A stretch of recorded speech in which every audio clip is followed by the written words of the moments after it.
তোমার পাথরে দিয়েছি মালা, এত মালা এত ফুল, তুমি ঢাকা পড়ে গেছো। তুমি পাথর না হলে রাগ করতে। 56 বছর আগের এক মধ্যরাতে এলগিন রোডের 3 তলার ঘরে আলো জ্বলছিল। চাদর গায়ের এক ছায়ামূর্তি পায়চারি করছিল অবিরাম। বাইরের রাস্তায় ইংরেজ পুলিশের চর সতর্ক সজাগ চোখে দেখছিল। তার সব সতর্কতাকে বুদ্ধু বানিয়ে তুমি তখন অন্ধকার চিরে ছুটে চলেছ আলোর পথে।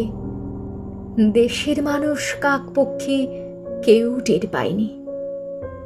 তুমি চলে যাওয়ার পর 56টা শীত, বর্ষা, গ্রীষ্ম, উধাও, তুমিও সেই থেকে প্রত্যেক জানুয়ারিতে পৃথিবীর এ পাড়া ও পাড়া সব মাটিতে তোমার অনস্বর পায়ের ছাপ, সব রাইফেলে তোমার বুকের বারুদ, সব কুচকাওয়াজে তোমার সেনার ছন্দ পরশ পাথরের মতো স্বাধীনতাকে খুঁজেছে তোমার অন্তরে লুকিয়ে থাকা খ্যাপা। তোমার গন্তব্য ছিল স্বাধীনতা, তোমার পথ ছিল স্বাধীনতা, তোমার স্বপ্নও ছিল স্বাধীনতা, তোমার প্রেম ছিল স্বাধীনতা।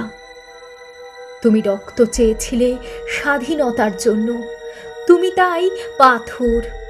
যারা স্বাধীনতার আড়ালে চেয়েছিল গদি, চেয়েছিল সিংহাসন, ইংরেজের ছেড়ে যাওয়া লুটের রাজ্যপাট, তারা রইল সুখে।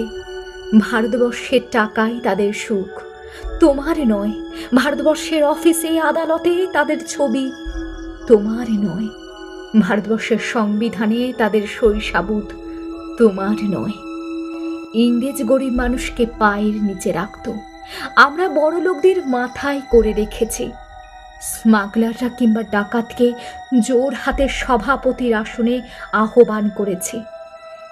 ইংরেজ দেশের ধনসম্পত্তি লুট করত, আমরা দেশটাকে বেচে দিচ্ছি।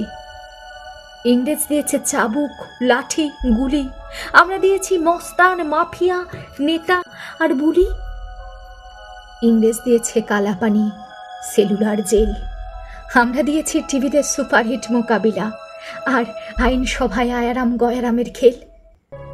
56 বছর আগের এক মধ্যরাতে পরাধীন এই দেশ ছেড়ে তুমি চলে গিয়েছিলে স্বাধীন এক স্বদেশে ফিরে আসার স্বপ্ন নিয়ে।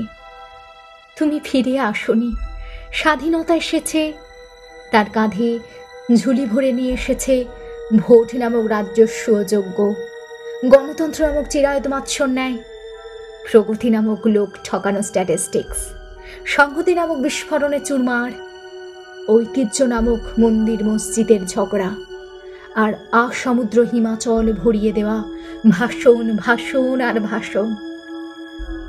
56 বছর ধরে তুমি পাথর হয়ে আছো। 56 বছর ধরে ভারতবর্ষ অধীর অপেক্ষায় কান পেতে আছে। ইথার তরঙ্গে কবে হঠাৎ শোনা যাবে স্বাধীনতার নিজস্ব কণ্ঠস্বর, আমি সুভাষ বলছি।